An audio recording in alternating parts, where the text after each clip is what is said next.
Hi, this is Soikat Mojumdar. Our topic today is diffraction. Last topic we have discussed about interference. This is under the Basic Science and Humanities course. Under the paper code is PH 101 and course name is Physics 1. This is under module 2 of optics. Learning objective is to realize the importance of light phenomena in narrow slits and resolution of optical instruments. So these are the pictures. When sunlight is passing through the clouds, you can see the golden yellow color that is in figure 1 is showing. This is due to the diffraction of light. Again, if a razor blade is placed and light is just made to fall just opposite to the direction, then along the razor blade you will get this type of optical activity that is shown in figure 2. Again, if a grating is placed on some spectrometer, if light is made to fall on the grating plate, then we will get this type of spectra. This one is the color band of first order, this one is second order, and so on. And the intensity is diminishing. This is maximum intensity, then it is decreasing and so on in the right hand side and also the left hand side. And this is the original object visible straight to the grating. This is the original object. So these are different optical phenomena that we can observe due to the diffraction of light. Now come to the point, definition of diffraction. The bending of light around the sharp corners of an obstacle or slit. Slit width must be comparable to the wavelength of light used, and spreading into the regions of the geometrical shadow is known as diffraction of light. That means first point is light must have to be fall on some sharp corner, sharp obstacle, then the light will bend. Considering the slit width must be comparable to the wavelength of light used, and it will bend where? Into its geometrical shadow region. Suppose this is the source, light is coming from this way to this way, this is the obstacle, AB is the obstacle, then its geometrical shadow is this, it has B dash the geometrical shadow. The light source will illuminate this part after the above portion of the A dash and the below portion of the B dash. Again, this part can be explained using this razor blade. If light is fall onto this one, this is the illumination. So the razor blade, where the metal part is there, it will look black. This is the geometrical shadow. Now you can ask, whether the light is coming from your doors, windows, it will diffract? No. Then we have to stick to this condition. The width of the aperture must be comparable to the wavelength of light used.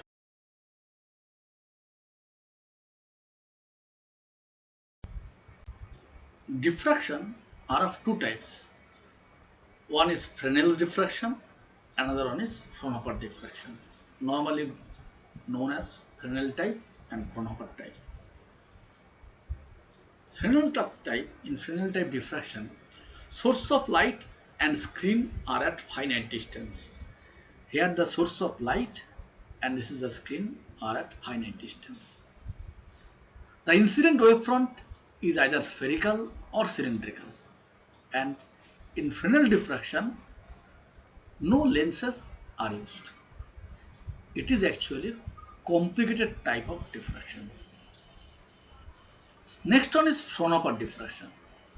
In Fraunhofer diffraction, source of light and screen are at infinite distance from the narrow slit. That means sunlight is coming from actually light is coming from sun is made to fall on this lens. It will made parallel the sunlight and made to fall onto this slit. And what will happen? This parallel light again made to pass through another lens. This lens will produce the diffraction patterns onto the screen. So the screen and the source both are at infinite distance. Both incident and emergent wavefronts are plane wavefronts. This is the important point. Incident and emergent wavefronts are plane wavefronts. In case of Fresnel diffraction, incident wavefront is either spherical or cylindrical. Here it is. For Fraunhofer diffraction, incident wavefront are incident and emergent. Both wavefronts are plane wavefronts. Come to the next slide. Fraunhofer single slit diffraction. If you look at the picture, this is the slit of width D. From A to B, its slit width is D. Now parallel light is made to fall onto this one. Then this light rays will pass through this lens L and they will superimpose at different points. Suppose the point P where they are superimposing, and this is the point O where they are also superimposing. Now the screen is placed at the focus of the lens. This is the F, and from the distance of the slit to the screen is capital D. So you can find, come back to the previous slide, you can find the spectra is like this. This is the central spectra and its intensity is maximum, and at right and left the minimum secondary maximas will produce, and their intensities will be less compared to the central maximum. So this is the amplitude of the central maxima, and these are the secondary maximus amplitude. And minimas are produced in this point. This point, these are the points or minima.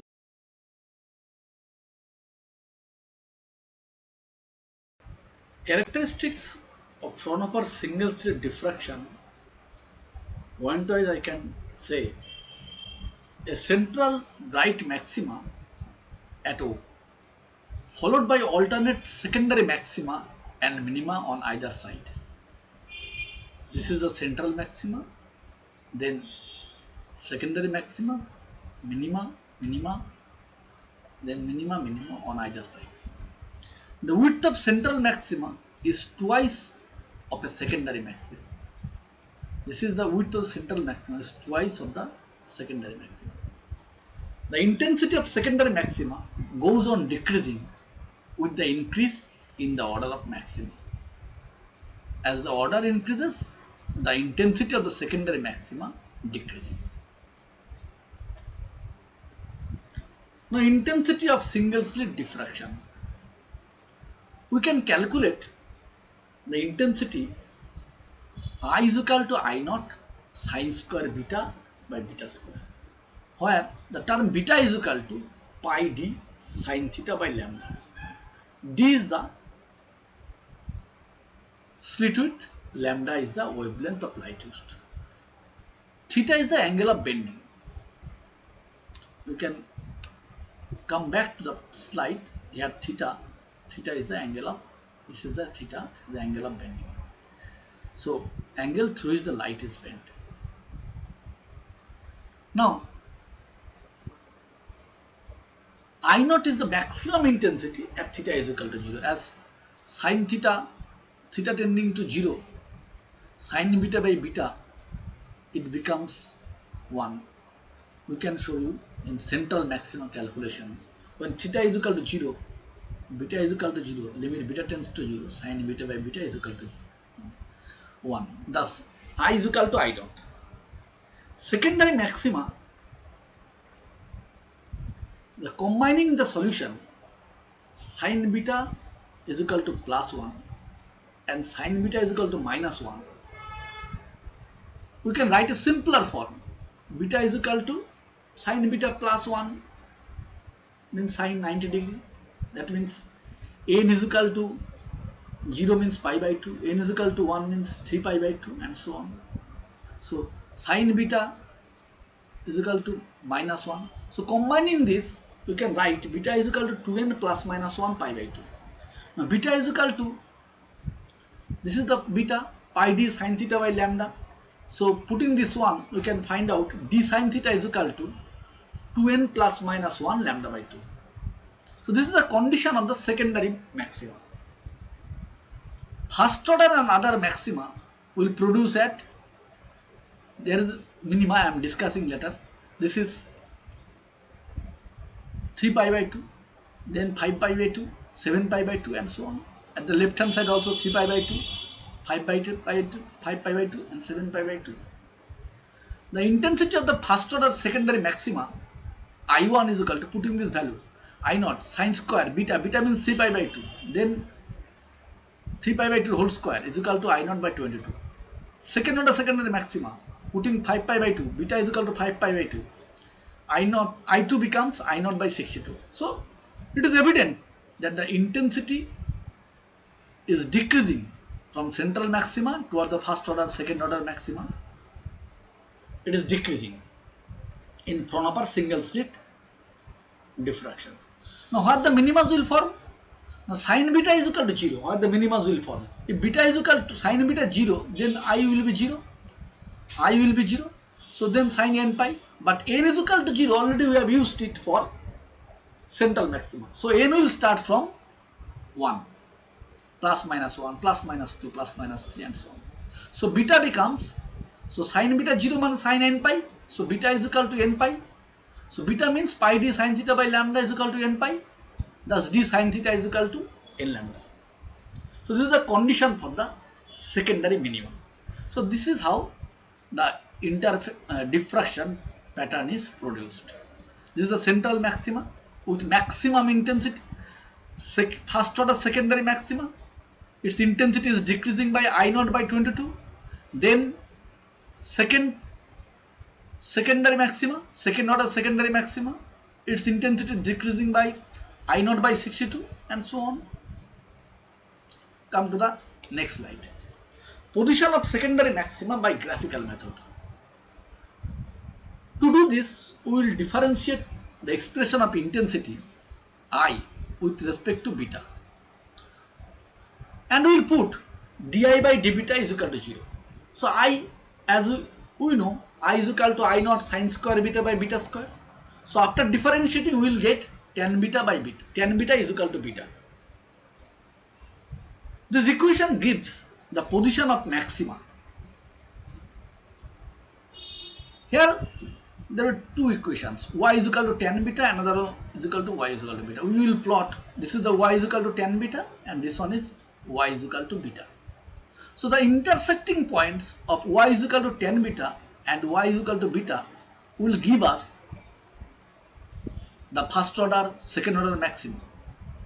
We can see from the graph the intersecting points are beta is equal to plus minus 1.435, plus minus 2.465, and so on. That means the root beta is equal to 0 corresponds to central maxima. This is the beta is equal to 0 correspond to central maxima. And other points, this is the point, it is not exactly 3 pi by 2, it is 1.43 pi. It will give us the first order secondary maximum. And next one will not exactly 5 pi by 2, it is 2.46 pi. It will give us the second order secondary maximum. So this is how we can find out the points where the secondary maximas will produce, and it can be find out graphically. Thank you.